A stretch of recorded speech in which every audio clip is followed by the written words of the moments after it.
My name is Mianta McKnight, and I'm from San Francisco, California. I have many jobs, but let's put it like this. Some of them come home and don't know how to turn on a computer. Does that feel a little better? Yeah. Because we can't articulate it to say. I've been home for 17 months. I got out December 3rd, 2013.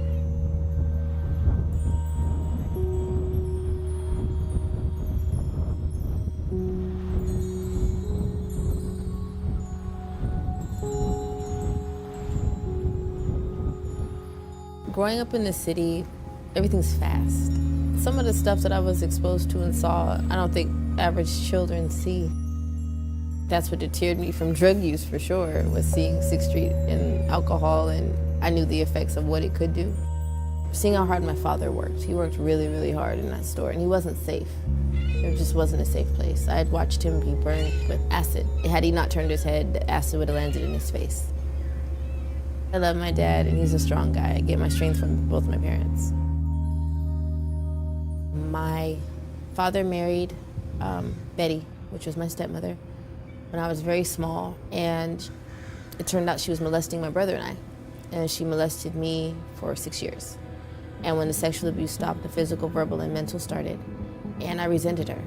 Not just for the molestation, but for just everything. And so at 17, I decided I wanted her to understand what it felt like to lose something, and planned a robbery of her home with my ex-boyfriend. And in the commission of the robbery, she was accidentally killed. They had threatened us with the death penalty and with life without. I didn't really understand what that meant at 17. I've never had a record. I've never been suspended from school.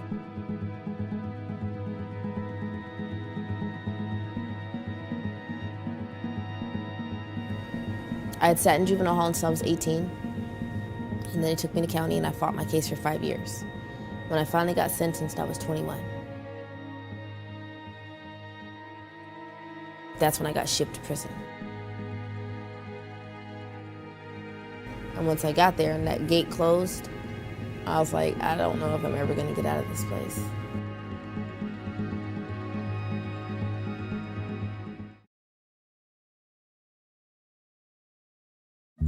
My mom was telling me stories about, she'd play music and I would kick my legs and I'd move. I've been dancing since I was about 2.5 years old. I was trained in ballet, tap, jazz, and acrobatics and gymnastics. It's like breathing. If I can't dance, I can't breathe. I feel like I want to cry about that. Any style of dance, whatever calls me is what I go to and I learn because it just speaks to me.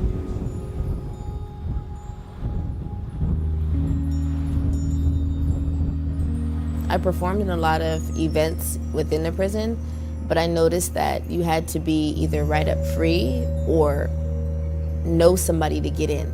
And there were many talented young people. A lot of them had gotten arrested when they were like 15 and 14 years old and had sentences of like 108 years or had life sentences. We wanted to provide an outlet for them as well.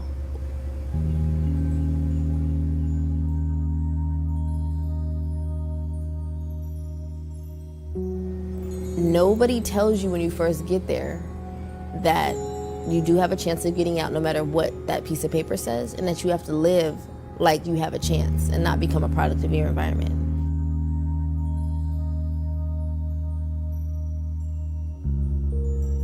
Nothing in my program had really changed.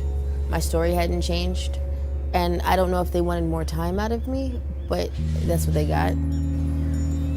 For people going in that don't understand the process of parole board hearings, you have to be able to articulate yourself and be open and honest, and that takes self-forgiveness and a lot of courage because most people don't want to look at what they've done. I know I didn't for a long time. I blamed my ex-boyfriend, I blamed everybody else, and it wouldn't have happened without me.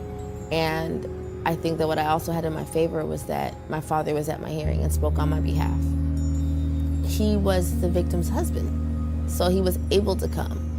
Generally, they don't let other people in to the hearing. It's you, the commissioners, the victim's family, and a couple of correctional officers, and your attorney. Honestly, the people that get attorneys are the ones who get out. There are some that get public defenders that get out, but they're underpaid, and sometimes you don't even get a consultation.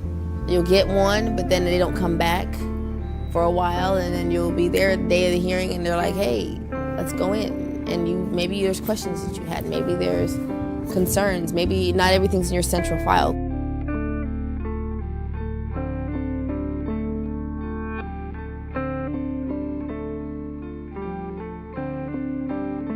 If I had letters of support or whatever, I could hand them to my attorney and he could submit them to the board hearing, but what if there's no time? Then it looks like I don't have support. And what if I have nobody to help me? Then what do I do?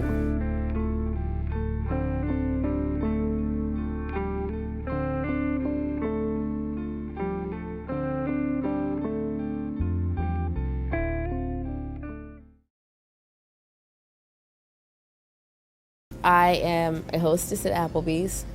Go Applebee's.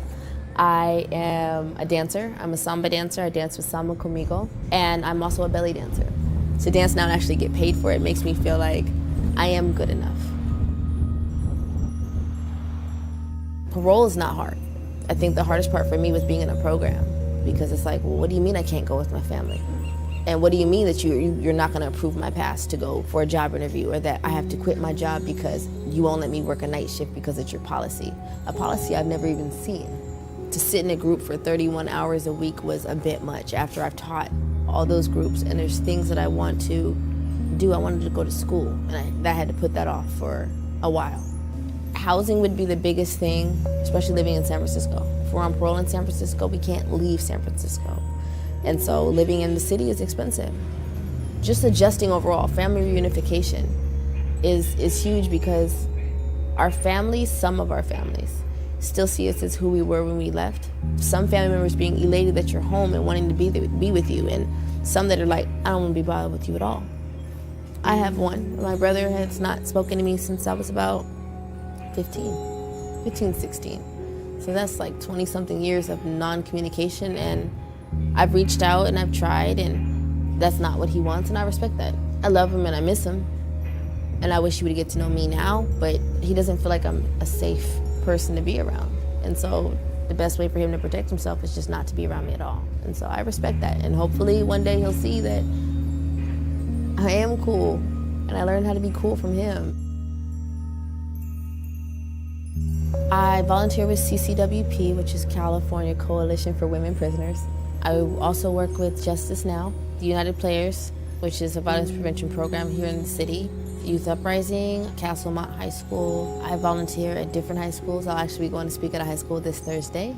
So just talking to them and sharing my experience and letting them see that where they could end up if something doesn't change, but also that we can relate, and that if something is going on, there are people that care and that will do something about it. With being molested and telling the truth, nothing changed. It got worse. So my belief was that the truth doesn't matter. And I realized that in that time period, I had to adjust who I was to fit whatever environment I was living in. Couldn't be me. Only thing I could do that was me was dance. And that wasn't always encouraged. So now that I have the opportunity to be me, I am finding myself and finding what I like and what I like to do and what makes me tick. Future, I want to continue to dance, no longer live from paycheck to paycheck. I want to continue to help other people and to empower other people and become empowered myself. I want to be a mom one day and be somebody's wife one day. I want to travel. The possibilities are endless. So I'm open to life in general, the good and the bad. I have no choice, and embracing it for what it is.